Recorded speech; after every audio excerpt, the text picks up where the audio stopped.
You can be genuinely loved and still not get what you needed. How does my son need me to love him?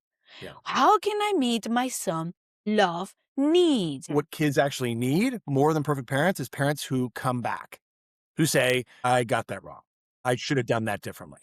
And I'm sorry. And here's what I understand now that I didn't before. And I'm going to do it better. Why, when we think or we say that we love deeply, we Yeah. still don't make other people feel loved the way they need? Love and the capacity to love. You can love someone completely and still not have the capacity to love them fully, still not have the language, still not have done enough of your own work to show up the way that that person might need you to. Hello, hello, hello. Hello, hello, hello. We are back. We are back. We are back. Today, you brought this subject up, and I was like, oh, this is juicy. I mean, we're talking about something Very that juicy. I think most people feel, but they don't say it out loud. Yeah. You can be genuinely loved and still not get what you needed. Those two things can be true simultaneously. The hardest version, though, of that question, though, I think is the one that's uncomfortable in a specific way, is whether we're doing the same thing with our kids in ways that we can't see yet. So it's like, what? There's a lot there, right? There's a lot to chew on. Jordan, I tell you, the reason why I brought this topic is because I'm literally living a situation where people Yeah. tell me they love me so much and so deeply, and yet they're completely unable to meet me where I am. They say, but we love you so much and we are always here for you. But they can't accept, understand, meet where I am in my development as a person. And I assumed that if someone loves me enough, they'll understand, they'll support, and they'll change a little bit for us. If someone loves me enough. Yeah, they should just get it. But is that actually true, Jordan? No, it's not. My parents loved me, genuinely. I believe that, right? I don't think there's any question about it. And here's the thing, though. They also had limitations. They had blind spots, things they carried from their own upbringing, and they never fully looked at them. And those limitations showed up in how they parented.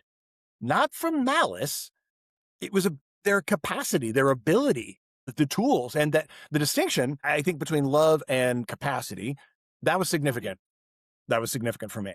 Jordan, sorry to interrupt, but the simplest core idea in this episode is why, when we think or we say that we love deeply, we still don't make other people feel loved the way they need. So love is different for different people. Love and the capacity to love. It's like, if someone loves you enough, they should be able to give you what you need.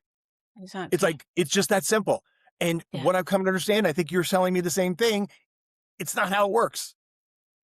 It's just not how it works. You can love someone completely and still not have the capacity to love them fully, still not have the language, still not have done enough of your own work to show up the way that that person might need you to. But let's go back to the basic. What do we mean by love? Okay. You tell me. What do you mean by love? So me personally? Yeah. I look at what I don't mean first. I say, to feel love from you, I don't need you to be perfect. I don't need you to always agree with me. I don't need you to always caress me, kiss me, hug me, express it, tell me that you love me. I don't need you to do any of that. Or sometimes, yes, but a little bit. Okay. So what I really need for me is an intention. I need you to have the intention to love me how I need you to love me, but just the intention. Because but what if they have the intention, but it's not lining up with your need? What if they have the intention?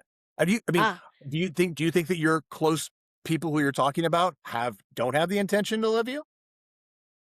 I think they have they have the feel that they love me because they feel it, that they love me, like I feel I love my son. That's right. But I need to get the intention of loving what they need, how they need me to love. So basically, for me to love my son, I need to have the intention to give him the love that he needs. Not just because I feel I want to kiss him all the time and hug him all the time. Right. That's a type of love. But the love I mean is Yeah. the intent to give him the love that he needs. Yeah, I mean, this is such a big, I mean, anytime we get into a conversation, I think human beings get into a conversation of love, it's so broad. It has so many facets. It's tough to just say, this is what love is. This is the kind of love I need, because there's different kinds of love. Yeah. I think. And Jordan, we can keep it as love is an intention, Yeah. but capacity is an ability. So can we intend to Okay. love people? Okay. Yes. But do we have the capacity to love that person? I love my son like if there's no tomorrow, like everything. But do I have the capacity to love him in the way he needs? That's completely different matter, because the two don't always travel together.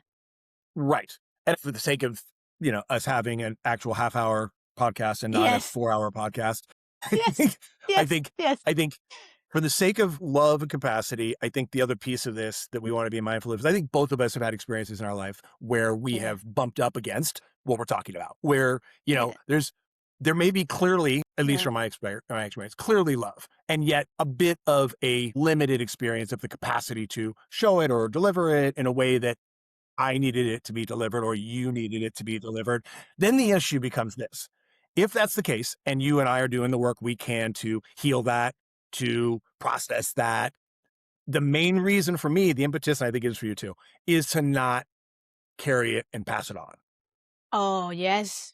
Yes. That's a big thing for me. It's like, I mean, for me, growing up, here's a specific thing in my family. The word alcoholic, for example, never spoken. Not once. Not in my memory growing up. And yet, in retrospect, with the clarity, the sobriety, and significant, the work that I've done, it was apparent to me that in my family there was drinking problems, there was addiction, but it was running quietly underneath things, right? And because nobody named it, it just kept running, generation to generation. Nobody's fault exactly, just unnamed things. They don't disappear; they travel forward. And so that kind of just comes back to what I was saying earlier about like sitting around the table and having that transparent conversation, having that dialogue.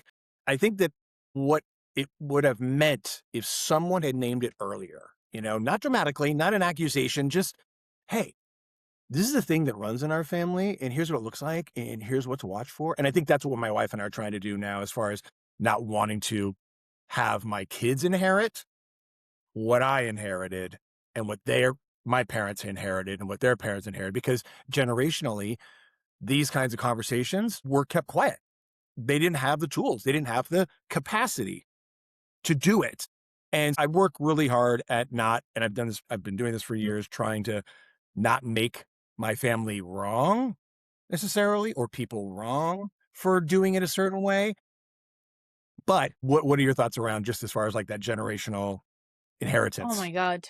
Oh my God. What you just said bring us back to the understanding that I can feel an immense amount of love for you, for my son, for whoever, and yet I don't have the capacity to do it, to show it in the way you need. So when my son was born, I was like, yeah, I mean, I love you a lot.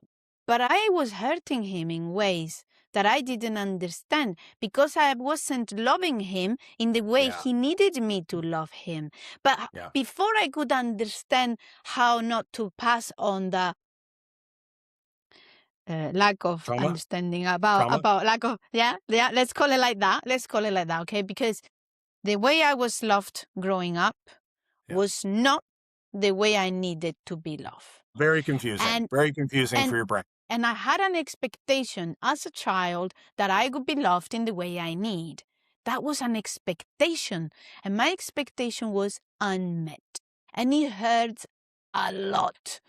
And I kept hoping that someone will become capable of something that they actually never demonstrated. Maybe they say they love me so much. Maybe this time they do. Maybe if I explain what I need, maybe they understand. Maybe if I ask them exactly what I need about love, maybe they can. But they were saying, I love you so much. We're always here for you. And yet I was not feeling that. I was feeling a lot of pain. And I was thinking, sometimes the pain isn't what they did, what someone Yeah. didn't.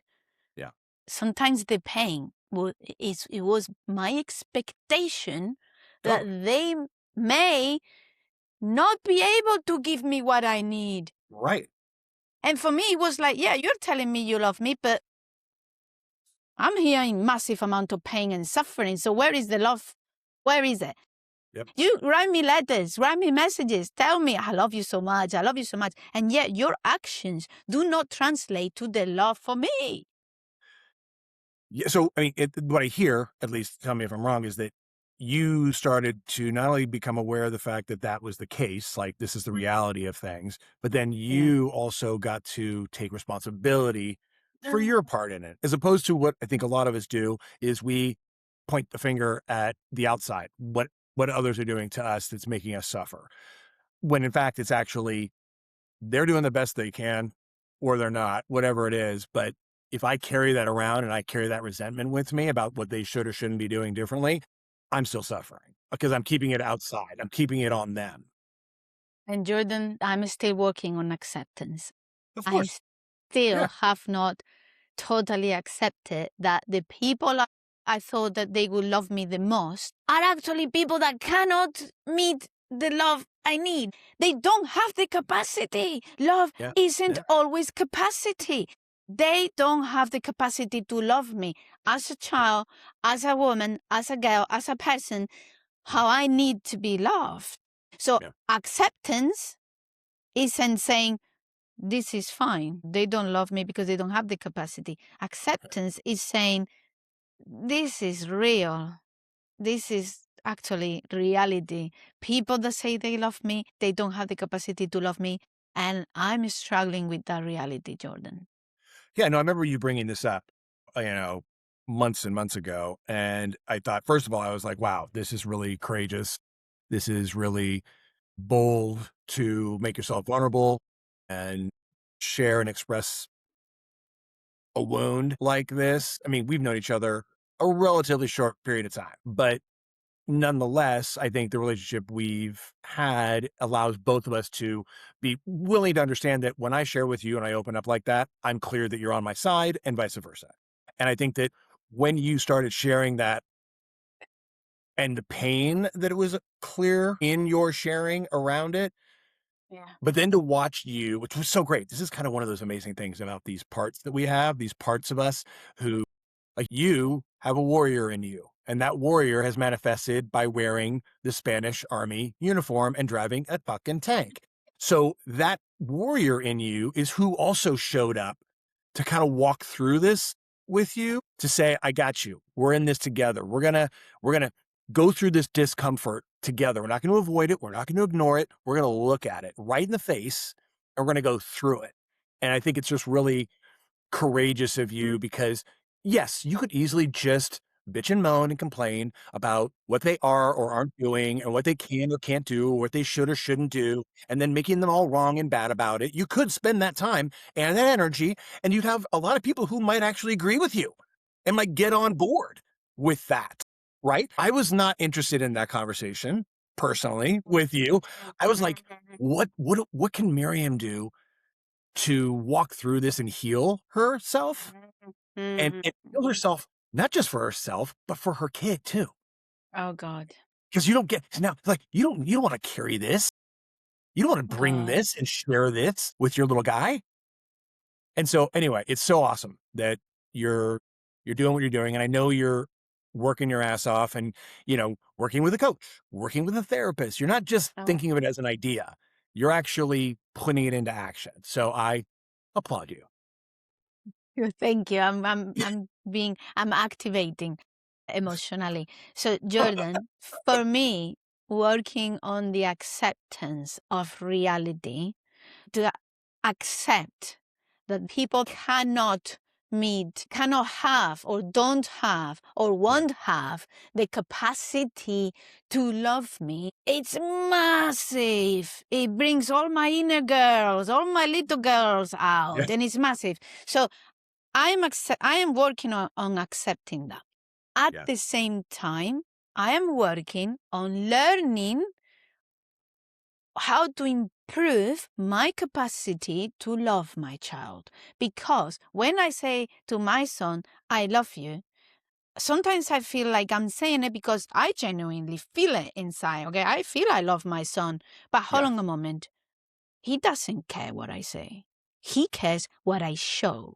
Yep. I can say I love you all the time, and yet when I need to actually show you that I love you, I don't show you. Yeah. So I'm constantly aware and working on how does my son need me to love him? Yeah. How can I meet my son love needs?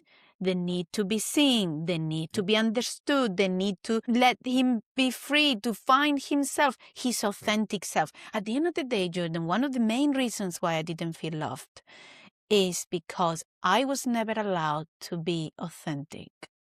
I was never allowed to feel that I can be myself in an environment, in a dynamic. The dynamic was imposed to me and was said, this is how you have to be in order to be loved. But it was like conditional. It was conditional. Right. And as a child, we don't have the capacity to understand whether people that should love us can love us or not. We do not have. We hung on to the survival of the bond. We need to have that bond, that link with the people, the caregivers, so that we feel we can survive. Because if our caregivers leave us alone on the street, we're going to die because we can't be fed and whatever. For me, it was very difficult to accept that love isn't always capacity, even from the people that tell you they love you the most. I mean, it's got to be, would you say that this has been a freeing awareness? Oh my God. Right. It's so painful. You're like, it's so painful. It's like a bad news awareness. Yes, Jordan, but it's so painful. You're kind of like, oh, yeah. But it's kind of good to get it, right? Because if you're trying to fight to make them love you the way you think you should be loved, that's exhausting, right? Very, so very. I think coming back to our parenting, for me at least, I think the goal isn't to be a perfect parent, right? It's not achievable, honestly. I don't think it's the right target. I think the goal, the best I can see is, for me at least, is to become a parent who's willing to see. Right. To notice when something is running underneath the surface, to name it when I can, and when I miss it, I repair it. I clean it up. Not to be flawless, but to be willing. And the repair of it matters enormously, I think. And I'm not perfect at this, because I think what kids actually need more than perfect parents is parents who come back, who say, I got that wrong. I should have done that differently. And I'm sorry. And here's what I understand now that I didn't before. And I'm going to do it better. That conversation I didn't always get. I didn't get that conversation growing up. And it's the one I'm trying to have now. And I'm not, it's a work in progress. And it's easy to look at what our parents couldn't give us, right? Yeah. And it's very hard to ask, what can't I give? What limitations do I have? What blind spots my son experienced? And what will my son one day tell me about the childhood and how I met his needs? And what am I passing without realizing? For sure. I think I might have shared this with you, but kind of catching myself in, first of all, the transparency element, right? Like having conversations, not being silent about things that need to be spoken about, right? But the other piece was where I might be transmissioning or transferring, so for me, it was about a lack and scarcity kind of conversation around finances, and that I grew up in a very nice part of the country, right? Very nice city. I didn't realize how great I had it, but it was almost kind of like I was more wealth adjacent, I say, than we were well off. But like the kids I went to school with were wealthy, right? And so there was always this kind of like, I don't have enough. I should have more. Why don't I have more? So there was this kind of like anxiety around finances. But from the outside, we look great. had the Mercedes, the BMW, the cool house, and the nice clothes, right? But nonetheless, I have to this day, and I've got a really good life. You know what I mean? But I have had to be really, really mindful of catching myself in that lack and scarcity conversation. And then when they say, "Hey, Dad, can I get this?" or "Hey, Dad, can you buy me that?" or "Hey, can I go here?" and I Mm. immediately go to, "Uh-oh, I'm running out. I don't have Yeah, enough." yeah, Because yeah. that lack of scarcity gets spun up. And then, oh my God, now my daughters are going to college. Jesus Christ. Have you- Mhm. Anybody who is sending their kids or has sent their kids to university, at least in the United States, it is highway Yeah. robbery. And it is Yes. jumping right on this button for me. And so I've Um, had to do my best to see how can I acknowledge it, mm, not ignore it, acknowledge it and like kind of discuss it with them in a way that they can see that I'm working this out. Try not to carry this with you. yes. Try not to take Yes.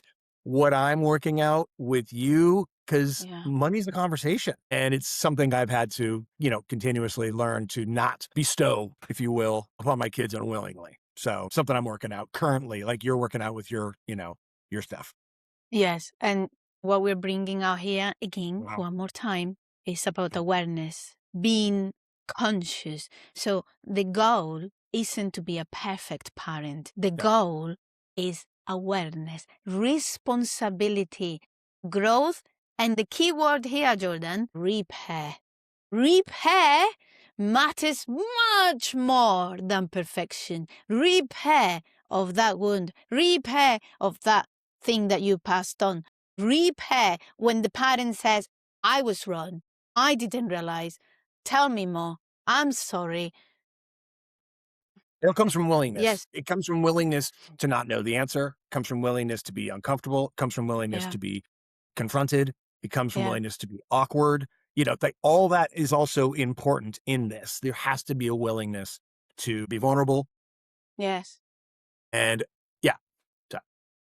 Children do not need perfect parents. Please don't think that we are in this podcast talking about how to be the perfect Nope. parent. Because no, they do not need perfect parents. What they need is parents who are willing to see. Yeah. So most people listening, they will have experienced both sides if they are parents. So the child who needed something and the adult who couldn't always provide because That's you right. don't always have the capacity. Yeah. Recognizing that, becoming aware, repairing, and perhaps that's part of just being humans, isn't it? That we're all doing our best with the Yeah. awareness, with the capacity we have at that time. But if we are willing, Jordan, Yeah. if we have the will, our children in the future will tell us, Mom, Dad, you messed it up, but you were willing to repair. You were Yeah. willing to see. You were Yeah. willing to grow. You will have a great relationship with them where they want to come to have Christmas, dinner, and everything every time with you without feeling obliged, Sure. without Sure. feeling forced. They will want that connection with you because you did that for them. Yeah. Yeah. So, Fingers crossed. Jordan, what is it that now you notice?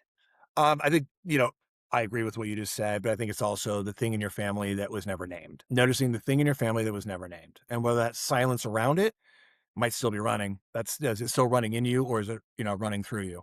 So that's something I think that I just want to highlight. For me, now you notice that maybe healing doesn't begin with when we finally understand why someone couldn't give us what we needed. Maybe healing begins when we stop waiting, expecting for them to become someone that they are not.